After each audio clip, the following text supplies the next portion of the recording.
C'est au Salon du mariage de la Martinique que j'ai rencontré l'équipe de la Martinique, qui m'ont gentiment donné les coordonnées de l'équipe Guadeloupe. J'ai appelé et vous avez tout de suite, ils ont accepté de participer à l'événement. C'était important pour nous de les inviter. Et ce qui est important, c'est de proposer aux futurs mariés tout ce dont ils ont besoin. Donc ça en fait partie. Nous avons par exemple le guide Mon mariage parfait.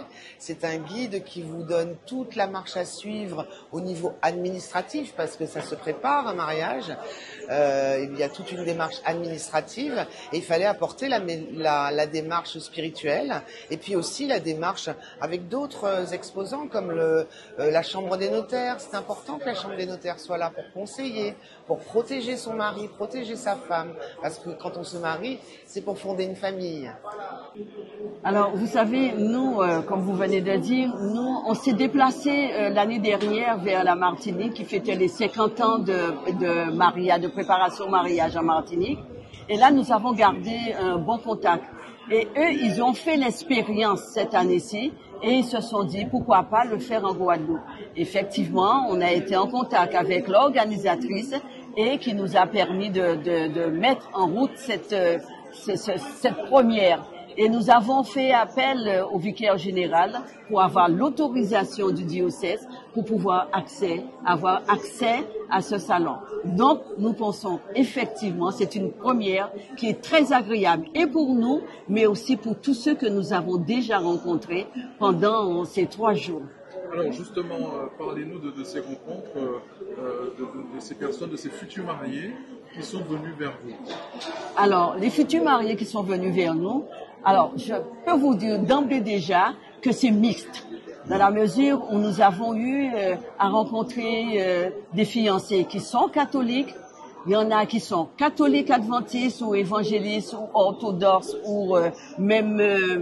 je dirais encore l'islam et musulmans, et nous avons eu l'occasion de les rencontrer, mais surtout de les rassurer. Et je pense que si le mariage a un frein au sein de l'Église catholique, c'est uniquement parce que les gens ne savent pas qu'ils peuvent, même s'ils sont avec un adventiste ou un témoin de Jéhovah, ils peuvent se marier à l'Église. Je pense que c'est un grand frein et qu'il faudrait en parler plus souvent de façon à démystifier, le je ne peux pas. Ou alors parce que, tout simplement, il y a un qui est baptisé, l'autre qui ne l'est pas, ils ne savent pas aussi qu'ils peuvent aller voir le curé de la paroisse, en discuter et que, au sein de l'église, on leur permet de faire un cheminement, soit avant le mariage, soit pendant même qu'ils sont en train de faire la préparation, ou alors après. Ils ne savent pas que c'est possible. Donc maintenant, nous avons la certitude qu'il faut en parler un peu plus souvent. Très bien. Jacques Marcelin, vous êtes également responsable diocésain du centre de préparation au mariage chrétien de Guadeloupe. Parlez-nous du CPM. Comment ça s'organise? Comment vous procédez pour accompagner les rencontres? Alors, les rencontres se font au niveau des paroisses. Nous avons 5 sessions que nous rencontrons avec les futurs mariés et ensuite nous les dirigeons vers le prêtre qui parle au sujet des piliers du mariage, du sacrement du mariage. Et ensuite de ça, ils prennent un temps de réflexion et ensuite ils vont retourner voir le prêtre pour dire voilà père, nous avons décidé de nous marier à telle date et à telle date. Et le prêtre il est convié à choisir leurs paroles, la première lecture, les intentions de prière, tout ce qui s'ensuit au sacrement du mariage. Il est important vraiment de bien préparer son mariage chrétien. Ah oui, tout à fait. Vraiment, il faut le préparer. Nous leur disons, ils peuvent rester après la session, qu'ils peuvent rester même 1 an ou 6 mois à discuter tout ce que nous avons pu partager avec eux. Et nous leur disons, maintenant, c'est à vous de trouver l'ingrédient qu'on vous a donné pour dire, voilà, je baptise mon mariage sur le roc. Le roc, c'est la parole de Dieu, et les prières, et la prière. Oui, la prière des époux est fondamentale. Tout à fait. C'est fondamental avec l'amour de tout un chacun. Et ce que Dieu a uni, nulle personne ne peut le désigner. Oui, vous savez, l'Église, comme vous le dites, l'Église est partout où voilà, l'Esprit lui demande d'être. Hein. L'Église n'est pas, comme on le dit souvent, le bâtiment. Hein. À preuve, notre Seigneur se présente toujours comme le Dieu vivant, le Dieu qui est là où il y a la vie. Et là où il y a la vie, évidemment, c'est entre autres aussi dans les familles, dans les couples, dans les mariages. Alors vous êtes le nouvel aumônier donc en charge du centre de préparation au mariage chrétien de notre diocèse. Comment envisagez-vous cette belle mission? D'abord, il y a des équipes évidemment dans nos paroisses qui sont là depuis de longues années, qui ont une grande expérience. Je vais m'informer auprès de ces équipes. Déjà, on a tenu un WhatsApp il y a à peu près 3 jours, une petite réunion justement pour voir un peu comment nous envisageons ces 3 jours. Et bon, dans le futur, nous allons nous concerter à plusieurs reprises pour savoir comment fonctionner ensemble, comment faire en sorte qu'il y ait une cohésion dans les préparations au mariage. Voilà, donc évidemment, la première des choses aussi, c'est de confier au Seigneur cette mission, parce que bon, le mariage, c'est quand même un sacrement, et un sacrement, forcément, nous avons besoin vraiment de beaucoup de prières de la part des équipes et aussi des communautés pour que la mission qui nous a été confiée puisse être menée à bien. Et Dieu ne nous donne pas des charges au-delà de ce que nous pouvons porter.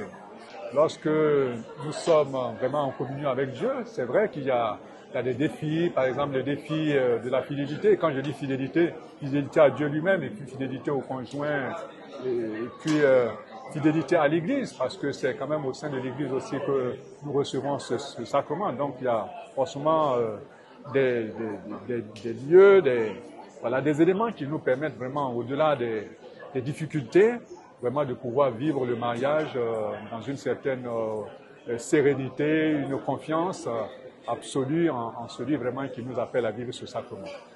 Alors, une bonne préparation au mariage chrétien, ça passe par quoi, Père Vincent? Une bonne préparation, c'est d'abord la prière. La prière, c'est-à-dire, quand je dis la prière, ce n'est pas dans sa formule incantation, etc. C'est d'abord écoute la voix du Seigneur, prête l'oreille de ton cœur, c'est un chant. Donc écouter le Seigneur et ensuite aussi accepter qu'on soit accompagné par une équipe, par exemple des centres de préparation au mariage, qui, à travers les différentes expériences des équipes, vont dire un peu comment ils vivent le mariage. Certains sont là depuis 10 ans, 15 ans, 20 ans. Donc, à force de partager les expériences, là, je pense que les couples peuvent arriver à faire face quand même aux obstacles, aux difficultés, aux défis. Et comme je vous l'ai dit, le Seigneur ne nous laisse pas seuls. Et la Vierge Marie aussi, la mère de Jésus, est toujours là. Comme elle l'a fait aux noces de Cana, elle a permis vraiment que la célébration, le mariage puisse bien se tenir. Et elle sera toujours pour accompagner les couples. Voilà.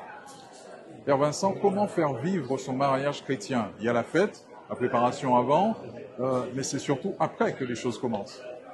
Généralement, lorsque les équipes font les préparations au mariage, elles insistent pour ce qu'on appelle souvent le service après-vente. Le service après-vente, c'est quoi? Le service après-vente, c'est d'abord, il semble, l'Eucharistie, participer à l'Eucharistie.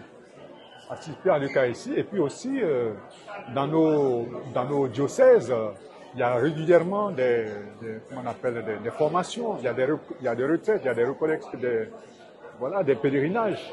Et moi, j'entends dire qu'il y a des fois, par exemple, le groupe Vie et Partage, quand j'étais à Marie-Galante, je sais que le groupe Vie et Partage organise régulièrement des formations pour les couples. Et en plus de cela aussi, même dans nos paroisses, il y a suffisamment d'activités qui permettent aux couples de se remettre en question et de laisser le Seigneur vraiment prendre le devant du sacrement du mariage.